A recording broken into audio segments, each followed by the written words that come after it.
Oh, hey. Nick Russell here, and I'm going to show you guys some of my snowboards. So come on in the garage. It is a little bit of a mess right now. We got a few projects going on, so hence the workshop space. These are all the snowboards. Everything's also covered in sawdust and pollen this time of year. But, got a couple cool boards that I like to keep. This one, Ultracraft 56, is the board that I took to Bolivia on our Range of Mystery Apalabamba expedition in spring 2018. Basically me and a couple buddies, we went down to northern Bolivia for 5 weeks, 6 weeks or so to get into this mountain range that none of us really knew anything about. So it was like my first big expedition into the unknown. And when it came down to packing a board, I was already psyched on the Ultracraft. I had seen what it can do on the steeps, and this quickly became the board that I was going to bring.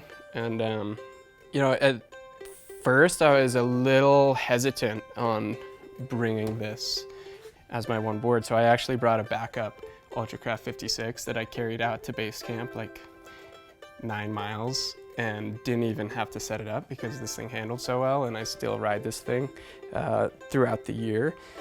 But we have rode this thing on a peak called Chapiorco. It was my first 6,000 meter peak, so almost 20,000 feet.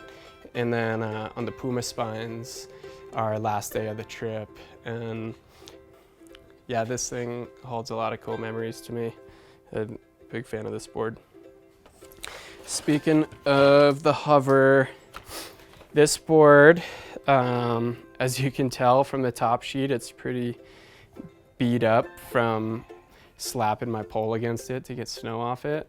And I rode this board on the Grand end of February this season with my good buddy Nathaniel Murphy.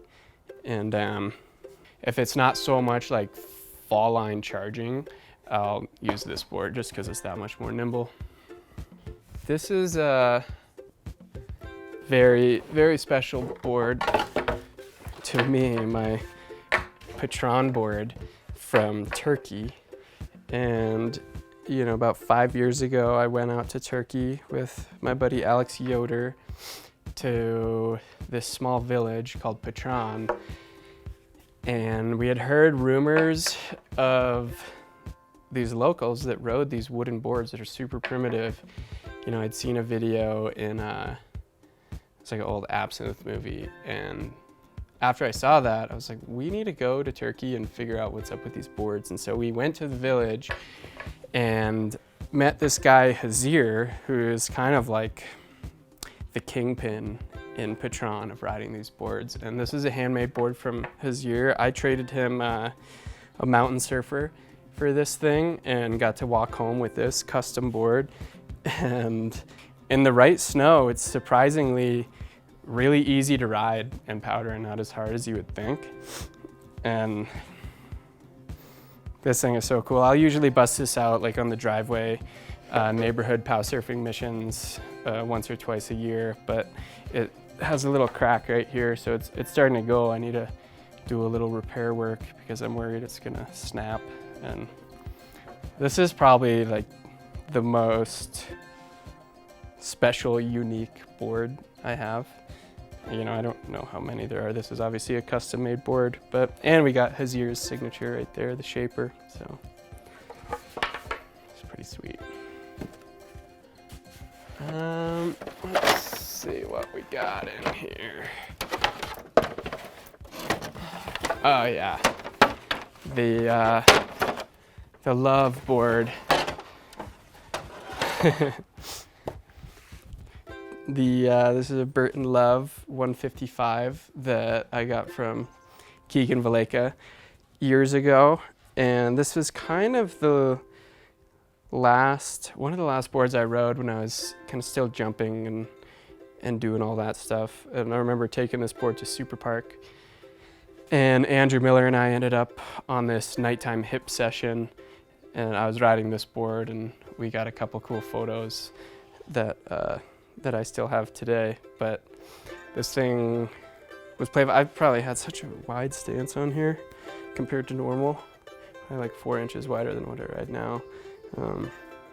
But yeah, just kind of twin tip, classic freestyle board, and the Playboy graphic was super risque when it came out, and I definitely get a lot of looks riding this thing. I don't think my mom was too much of a fan.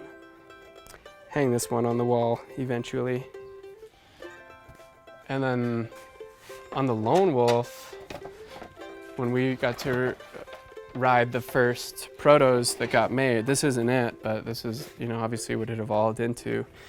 And this is the 68 that I know anytime I'm mounting up this board, it's gonna be an awesome day because it's huge and I only ride it when it's super deep snow. And so I've had a lot of good sessions where it's like borderline too deep to do anything. The ski resorts aren't open because there's so much snowfall. The backcountry danger is super high, so like I'll use this riding, you know, low angle terrain, or we have like a little pillow spot in town that we go to, and this thing you can just float on top of anything and you really feel like you're just floating and flying on this thing. I love this board so much. Well, yeah, this is the Quiver. Thanks for watching and hope to see you at the trailhead this winter.